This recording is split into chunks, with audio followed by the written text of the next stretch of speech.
liberty, fairness, equity, and justice. In practical terms, these are very good sounding words, but in practical terms, what does Biafra mean? Confederation. So, a weak center, Very weak. very strong regions. Absolutely. Have you had a change of mind, therefore, about getting an independent Biafra? Because that's what I seem to be hearing. No, I've not changed my mind. No. An independent Biafra means going back to where we were before the white man came. Okay, so you're not talking about a federation when you say a confederation. You're not talking about a federation as part of Nigeria. You're talking about total independence. Absolute independence. Complete independence. Now, is there anything that can happen that will make you change your mind about this particular direction? No. So it is either Biafra or nothing Or else. death. Yes. Or death. That's correct. If push comes to shove, Yes. will you go to war? No, because truth is a far more potent and deadlier weapon than bullets and mortars. So no war. You've ruled out the... Absolutely. I don't believe in war. No. No war. When I say Biafra order, then I'll keep pushing. Either I am alive, I die in the process. I won't stop. Allow me to repeat, if you don't mind. Had sovereign national conference been convened by the powers that be, where every ethnic national, I said every, I don't care if there are 600, I don't care. Everyone is all the 500 plus. everyone together to say this is all. Others can delegate, I don't know, powers to other people to attend on their behalf. Sit down to say, what type of country do we want? Sit down, discuss, agree. I can begin to perhaps submit. Is it too late? It is way too late. They've killed too many people. They've ruined too many lives. They've wasted too many souls. How do we bring those people back? If the federal government, given the agitation that is going on, becomes convinced that, you know what, these people have a point, it is time to actually address all these issues, and they begin to systematically address some of these issues, would you change your mind? No, because of the deceptions of the past. No trust. No trust. Aburi was there, it was negotiated. Nothing happened. 1968, if I recall. And the confab report, what became of it? How about the 3 R's? Reconciliation, reconstruction, and heaven knows what else. What became of them? Nothing. Calabar Seaport is not working. Can you tell me why it's not working? It's a seaport used by the colonial masters. Why is it not working today? How about Iguacha Seaport? Why is it not being used? Why not worry? Why must we allow only Lagos to function as a viable seaport? In England, where I used to live, you had Liverpool, you had the Sun, you had Portsmouth, Southampton, everywhere. You had harbors and ports. So why must you have only one? I've heard people say these are very valid arguments, and that these are things that are to do with bad governance. So the average Biafran, to use your phrase, or Igbo man in the Igbo, is facing poverty much in the same way that the average guy in Yobe State is facing poverty. And so these are issues of governance. You don't agree with that? I agree completely. Okay. So if that is it, why isn't the agitation about tackling the problem, which is ensuring good governance, perhaps starting from locally? Because part of the allegations against you is that you don't confront your political leaders in the East, and you'd like to blame Abuja for everything.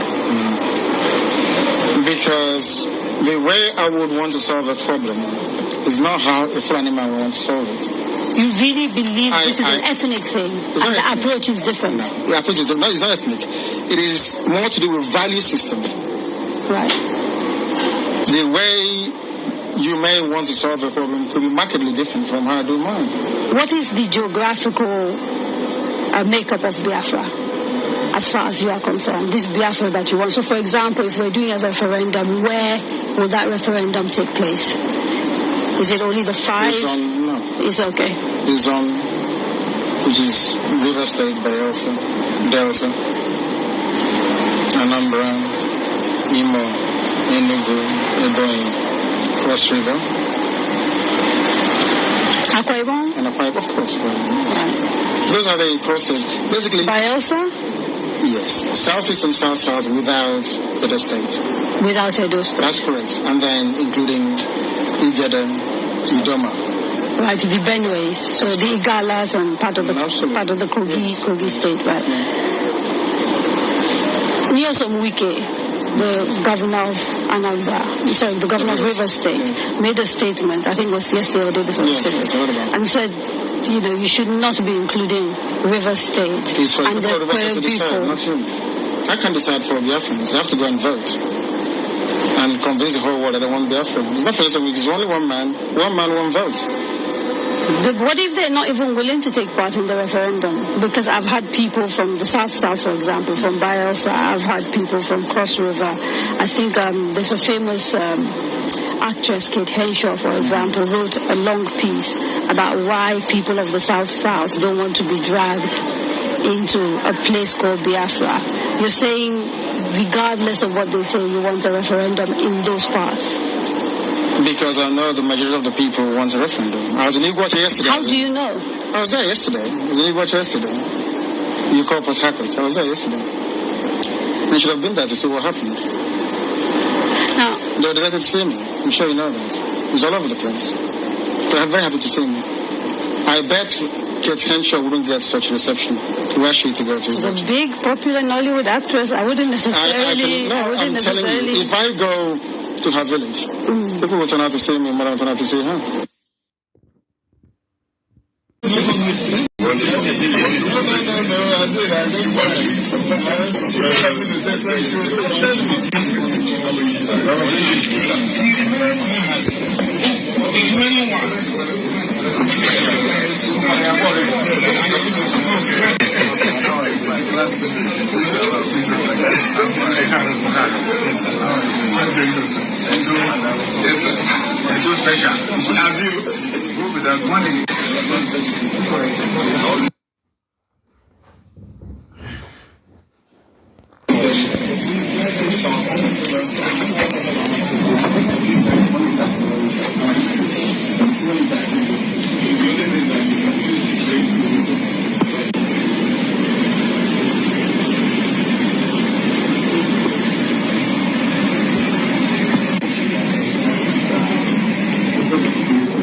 Alright, welcome back to this wonderful channel where I'll bring you back-to-back updates and information as to the hot. In case you have not joined our social media, and what are you waiting for? Kindly go ahead and subscribe, like, comment, share, and also remember to on your notification button so that whenever our news drop, you go be the first. We'll collect them. Let's go down to the news proper, to the hot. You don't hear that information from Mazi Nnamdi Kanu. Ọhamadike, one of ndị Igbo a na-asị na odogwu pụta amanụ na anya bụ odogwu apụtago na anya bụ ife na-eme adịrịzi. You can see Mazi Nnamdi Kanu's composure. You can see the way he's relaxed, his accent, his way of answering question.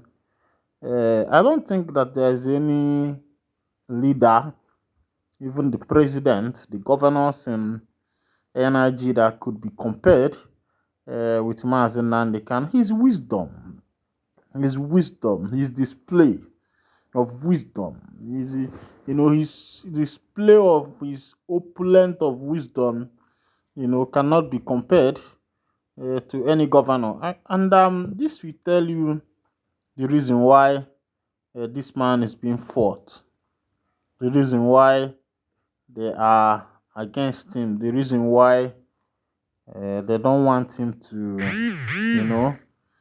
succeed or survive, because they know that, and the reason why they are also making sure that he is kept in the DSS detention, because they know his qualities, they know his capabilities, they know what he is up to, they know what he can do. They know that his mouth is very sharp. They know that he is wise.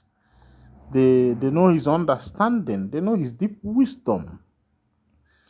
And they know that he is a man who is bent on getting whatever he wants. When the interviewer asked her, what do you think if they give to you and you can forget about this freedom? He said that even death cannot stop him. And he was asked if he would go to war. He said no. A lot of these are some of evidence because these people will not bring the right evidence.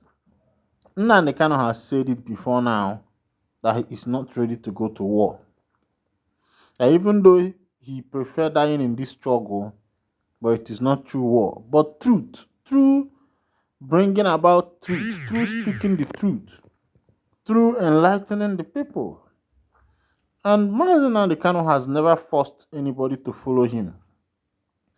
But his followership was as a result of opening the people's mind, as a result of his exposition. Just like what is happening in Burkina Faso today. A lot of people are, especially the Westerners, are against Ibrahim Traore because he is not leading the people through the barrel of gun.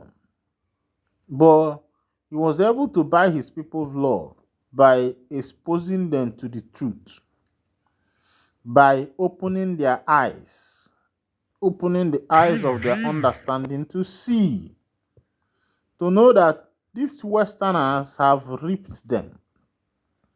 These Westerners are predators on them.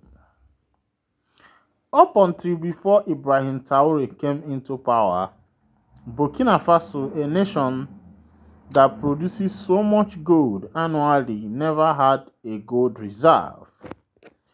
And these these predators that call themselves governors, presidents, they don't like people who speak the truth. Even, I'm not saying it as a prophet, but with what we have seen in the past, the people that is going to rise against Ibrahim Traore very soon are his own people. I know that as it is now, the Westerners are cooking for him. And not just cooking for him maybe through the barrel of gun, but cooking for him through his own people to get him down. Those who are eating from that illegal means. Most of the government we have had in Africa are the illegal government who benefits the Westerners. Most time you see in some countries, before someone becomes the president in Africa, it's either they visit London or they visit France or they visit America, they visit all these places before they will become. And this is where who is going to rule us is being dictated. Even though we've had our independence, but these people are still dictating. They are still the one who dictates what happens to Africans through, imposing leadership on them.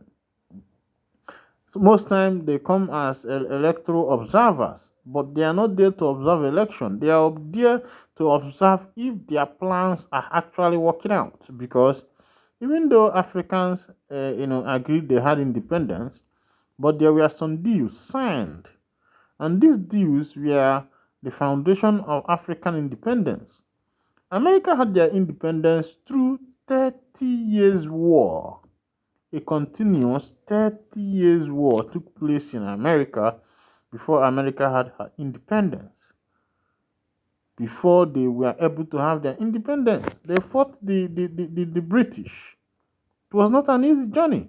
So, telling me that Africa, who had their independence just, through negotiations, through meetings, through conferences and all that, and you think you've had your freedom. Africa has their freedom, but they are still indirectly not independent. They are still dependent on the country who gave them freedom, and that is what is still happening. All right, let me not bug you with a lot of truth and a lot of things which most people don't like, but this is where I'll be winding down the curtain.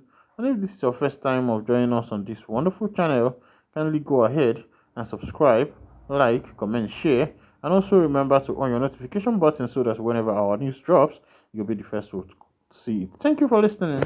God bless you.